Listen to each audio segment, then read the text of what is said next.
Well, again today, we have Dr. Chris Kopff, University of Colorado. He was on yesterday with a pre-recorded program from several weeks ago, and I'll brief him on what that was. He didn't know that was going to happen.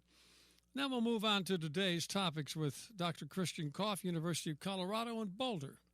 It's time for the Newsmaker Show on News Talk AM 1480 WLEA. Here's Kevin Torres. Chris, yesterday I was unable to do the show, so I, given all the problems with these savages in Iraq and Syria and our lack of leadership in Washington and the fact that people don't understand what's happening, I reran our program about the ongoing Muslim attacks on the West that go way back to the 7th century. And so we reran that program. So here you are again today. Greatest hits. I always like the greatest hits. Yeah. Well, it's amazing to me. I talk to people all the time about this, and they have no idea that this is just the latest installment in a long, festering battle, which has had interludes of 100, 200 years, 300 years. But it's an ongoing battle. And these guys don't look an awful lot different than the original crowd back in the 7th century. That's absolutely right. No, but part of it is to present ISIS as a bizarre terrorist group that is not representative. And the fact is, they're not a terrorist group. They're a nation. They control land and territory larger than Belgium, larger than Denmark. And secondly, what they represent is part of the Muslim heritage going back to the generation after the Prophet.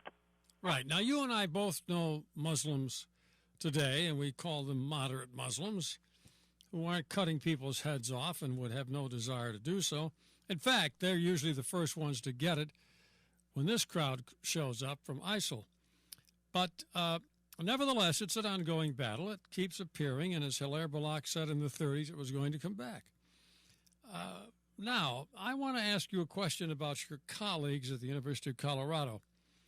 You're dealing with a lot of liberals, and liberals, I've always thought, are a lot like having acne. If with time and luck, you should outgrow it, but they don't always, What are your liberal friends saying about this? Do they represent the Obama wing of America, which says we don't care. They're killing Christians or killing this. That's not our problem. We've got other things to worry about here. Is that what you're hearing from your colleagues?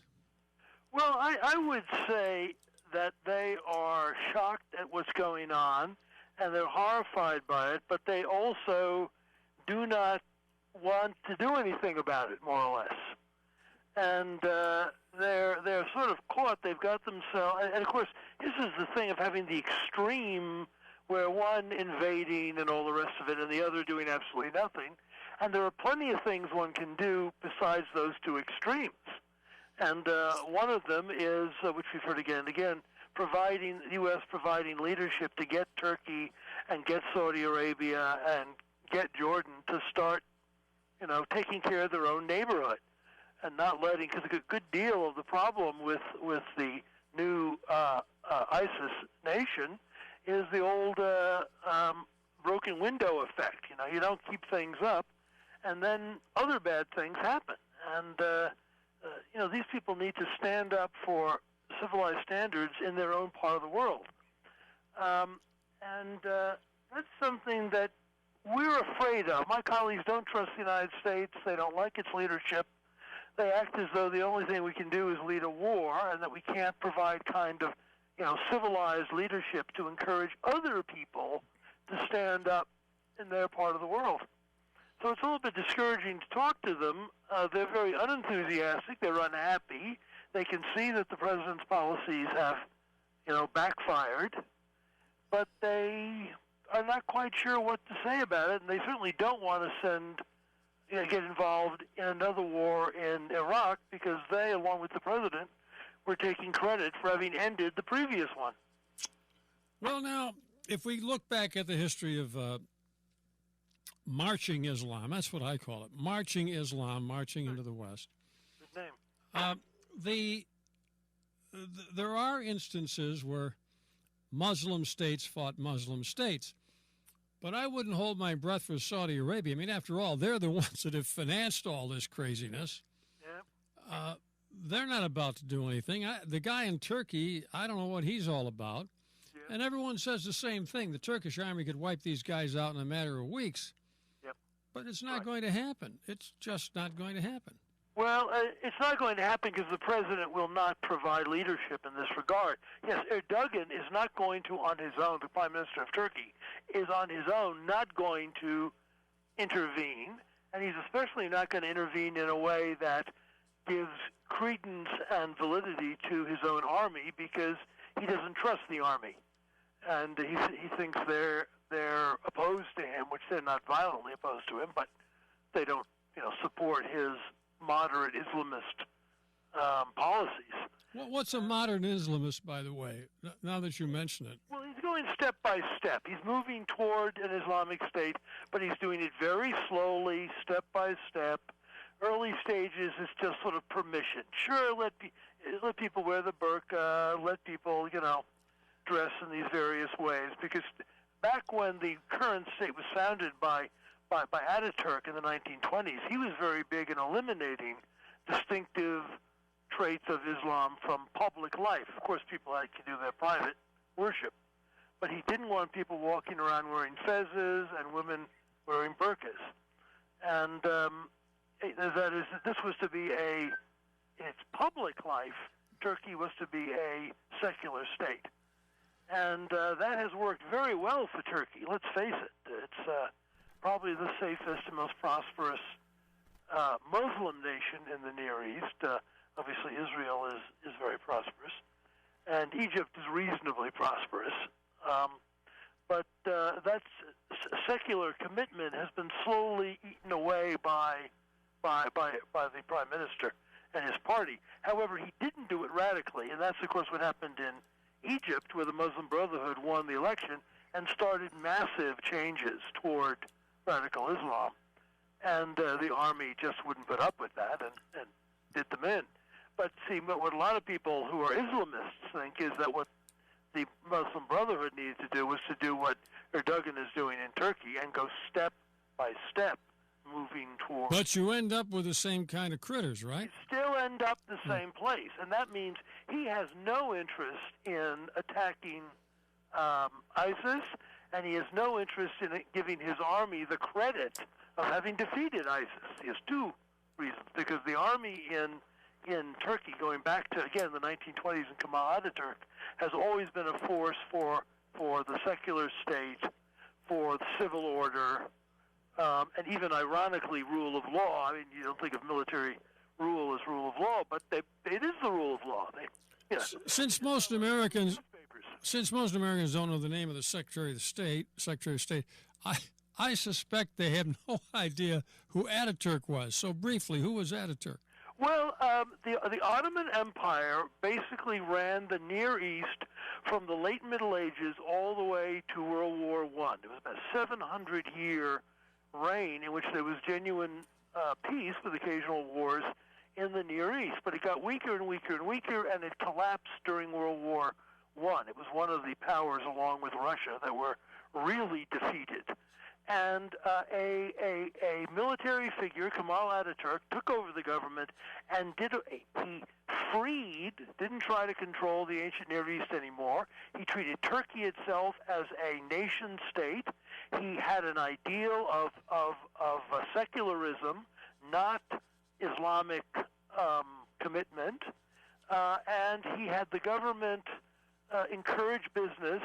It was I know this is often used in a negative sense, but it was a fascist state in the positive sense of a secular, centralized nation state in which the army was ready to prevent any relapse into a Muslim or Islamist situation. And the Turkish army has done that several times, but this guy...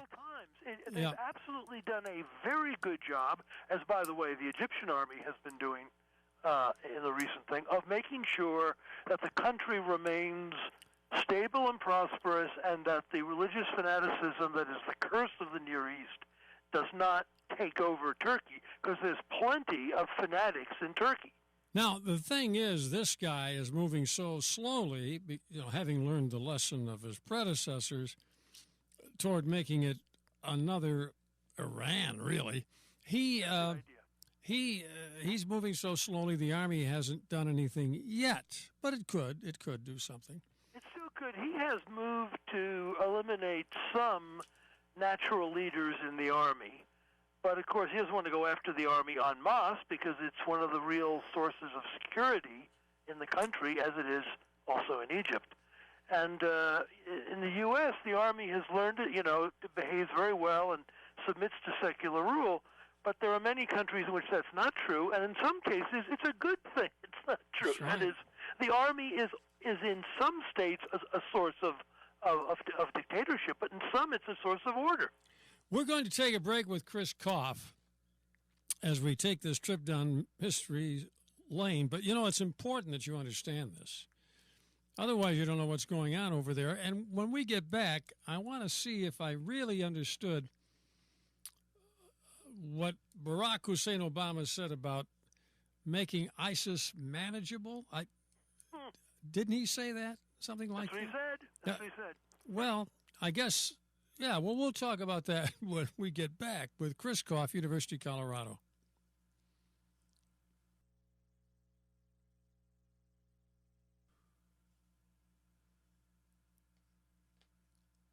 All right, back with Chris Kopff. We're talking about the situation in the Middle East. He says the Near East, and either term is acceptable, but I think most people refer to what's happening in the Levant. That's right, another name for ISIS. The Levant, that's another term most people are not familiar. I'm not even sure I know what the Levant is. I mean, I know basically what it is, but ISIL is the Islamic State of the Levant, which would be what? Syria, Lebanon, Jordan? Yes, exactly. That whole area on the eastern coast of the Mediterranean. So that's why it's a scarier name than the Islamic State of Iraq and Syria, because Syria is a very definite nation state. Whereas to claim the Levant is to claim the entire, except for Turkey, eastern coast of the Mediterranean, and that's scary. Now, Barack Hussein Obama says that he wants to get ISIS down into a manageable state. That, to me, that would mean you only kill, say, half the Christians, and you only cut, say, one throat a month, or maybe one every 6. Really cut down the number of killings. Who are beheaded. As you say, one a month would be reasonable. That's right. Manageable, as opposed to just going berserk and killing two people in 2 weeks. I mean, that's too much. Let me put it bluntly. What in the hell is this man thinking about? He has difficulty focusing. It's getting harder and harder for him to focus, because he's gotten through life basically on his charm and his articulateness, and there's never been a real, you've got to make a tough decision.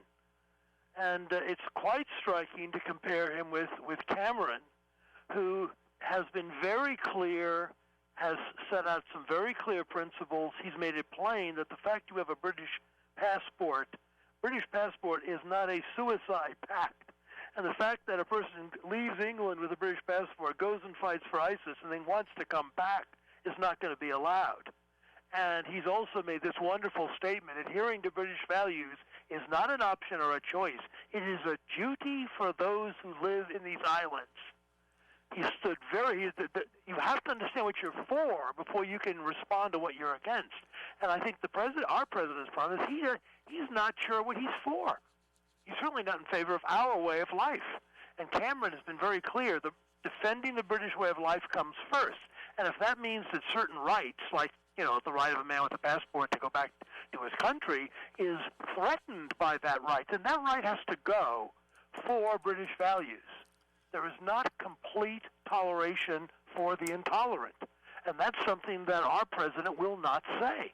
And that's why he doesn't know what to do. There are 42, as I understand it, 42 places in Britain, the United Kingdom, if you will, where cops cannot go, or even native Englishmen or United Kingdomers cannot go because the Muslims control it. So he better hurry. He has waited a long time to do this, and I certainly, if you want complete praise for Cameron, I don't have it, because he's been very weak. He insisted when Ramadan came around on issuing this public YouTube thing where he was telling about how, Islam was a nation of peace, and Ramadan was a happy time of the year when everyone joins hands and sings and on and on. And it was really pitiful, quite frankly. And but however, he appears to have learned his lesson. That is, he's understood that, rights only go so far, and the way of life of a people is more important than bizarre, the individual rights for individuals who are going to misuse those rights. The British passport is not a suicide pact, and he's going to deny the rights of those with British passports who fought for ISIS to come back to the country. And that's what we want to hear from our president, is a clear statement that the American way of life needs to be defended, and that means no tolerance for the intolerant. Now, Dana Perino, who was the press secretary for Bush for a time, also, by the way, can shriek. Have you? Yes, you get her in the right mood.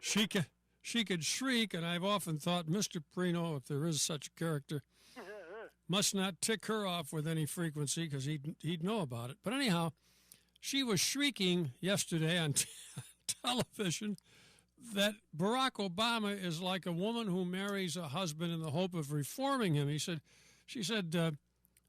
Dana said, look, we've been married to this guy for almost 6 years. He's not changing. He's not going to change. He's not going to suddenly become a patriot. He's not suddenly going to start standing up for the right things. So don't expect it. So we got 2 more years of this guy. God knows what will happen in the next 2 years.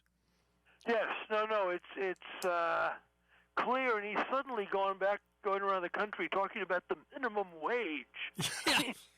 It's almost comic to see him. I'm going to change the topic, sir. Your Arab Spring foreign policy has collapsed. The fighting around the Ukraine gets more and more serious every day. China is trying to take over the entire part of the Pacific Ocean in their part of the world. And we have allies there, Japan, South Korea, Taiwan. And meanwhile, you're talking about the minimum wage. I mean, this is just bizarre beyond belief. Well, Chris, things aren't good, and they don't promise to get better. But every time I hear a talking head saying, the American people have no stomach for war, I don't buy that. I think who stood up and said, look, we can't tolerate this. Yes. We can't tolerate the beheading of our people. We can't tolerate the murder of Christians, because even though he may not be, most Americans are Christians. Yep. And we're just not going to tolerate it. But it's not going to happen with him. It just is not going to happen. So it'll be up to the next president, if there's anything left, to try to straighten it out. Anything left of our economy? Anything left of our foreign policy? Yes, exactly. Well, this goes back to that old debate I have with Heinemann, and you chimed in beautifully. I think he was put there by somebody to bring our country down. Nothing has happened to make me change that. And then you said, well, maybe he's just inept, but either way, it works the same way. And there was a commentator filling in for Limbaugh, the Canadian guy who sounds British, and I can't come up. Mark Stein, yeah. Mark Stein. He said the other day, listen, he may be a Marxist. That doesn't mean he's a communist. He may be a Marxist, or he may just be inept. But what's the difference? Right. Yes. Comes to the same thing. Or he may be an inept Marxist. We don't know. Well, but it's turning out the same way. Salvation is that he's an inept Marxist, yes.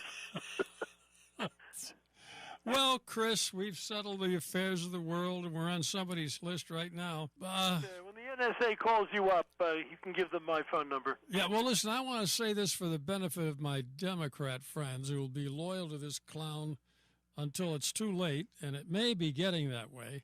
I didn't like Bush either. I thought he was a blunderer. So we've had two blunderers, and the country's just not in good shape. We better get somebody soon. Well, we got to wait 2 years. We better get somebody in there who knows what in the world he's doing and wants to do it and will do it rather than what we've been getting, you know? Yes, and the pendulum is just swinging, right, between war and excessive timidity. Yeah. You have to find a middle ground where things can work out. Well, there's a lot they can do, but, you know, getting Saudi Arabia to use our planes to do it is not going to happen. Turkey's not. Jordan can't.